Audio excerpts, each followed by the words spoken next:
एक समय की बात है। किसी नगर में एक सेठ और सेठानी रहते थे। उनके कोई संतान नहीं थी।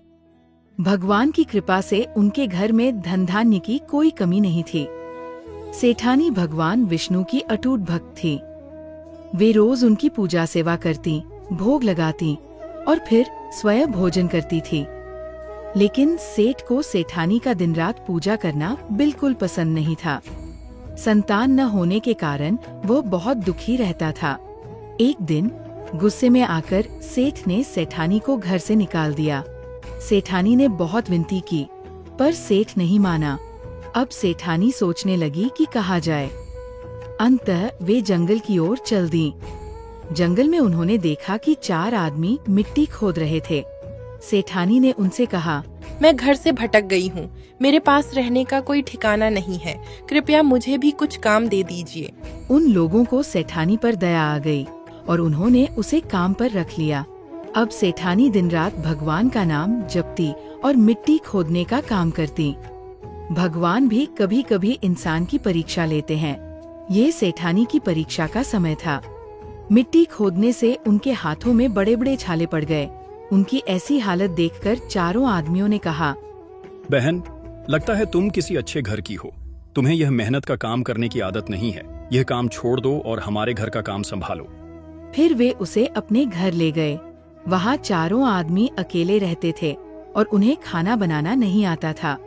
वे 4 मुट्ठी अनाज लाते और उसे कच्चा ही खा लेते।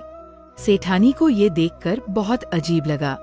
उन्होंने कहा, भैया, कल से 8 मुट्ठी अनाज लाया करो। चारों ने सोचा कि शायद वो अधिक खाती होगी, इसलिए ज्यादा अनाज मांग रही है। अगले दिन वे 8 मुट्ठी अनाज ले आए। सेठानी ने स्वादिष्ट भोजन बनाया, भगवान विष्णु को भोग लगाया और फिर सभी को परोसा। सभी ने खाना खाया और बोले, बहन, ऐसा स्वादिष्ट भोजन हमने आज तक नहीं खाया। सेठानी ने जवाब दिया, यह भगवान का भोग है, स्वाद तो होगा ही। इसके बाद चारों आदमी सगी बहन की तरह सेठानी का ख्याल रखने लगे। उधर सेठानी के जाने के बाद सेठ के घर में बुरा समय आ गया। आसपास के लोग कहने लगे, ये सब सेठानी के भाग्य का फल था। सेठ को बहुत पछतावा हुआ। एक दिन वह सेठानी को ढूंढने निकल पड़ा और उसी जंगल में पहुंचा, जहां वे चारों आदमी मिट्टी खोद रहे थे। सेठ ने उनसे कहा, भाई, मुझे भी कुछ काम दे दो। उन्होंने उसे भी काम पर रख लिया। मिट्टी खोदने से सेठ के भी हाथों में छाले पड़ गए। उसकी ऐसी हालत देखकर चारों आदमी उसे भी अपने घर ले गए। सेठानी घूंघट में थी, इसलिए सेठ को नहीं देख पाई। उन्होंने सभी के लिए भोजन तैयार किया और हमेशा की तरह भगवान विष्णु को भोग लगाया। फिर चारों भाइयों को भोजन परोसा। जैसे ही सेठ को भोजन परोसने लगी, भगवान विष्णु ने उनका हाथ पकड़ लिया। सेठानी हैरान रह गई। चारों भाइयों ने पूछा, बहन, भोजन क्यों नहीं परोस रही? सेठानी बोली, मैं कुछ नहीं कर रही, मेरा हाथ तो भगवान विष्णु ने पकड़ रखा है। भाइयों ने कहा, हमें भी भगवान विष्णु के दर्शन कराओ। सेठानी की प्रार्थना पर भगवान विष्णु सबके सामने प्रकट हो गए। सभी ने उनके दर्शन किए। सेठानी ने घूंघट उठाया तो सेठ और सेठानी ने एक दूसरे को देखा।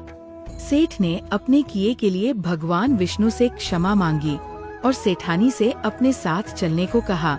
चारों भाइयों ने अपनी बहन को बहुत सा धन देकर विदा किया।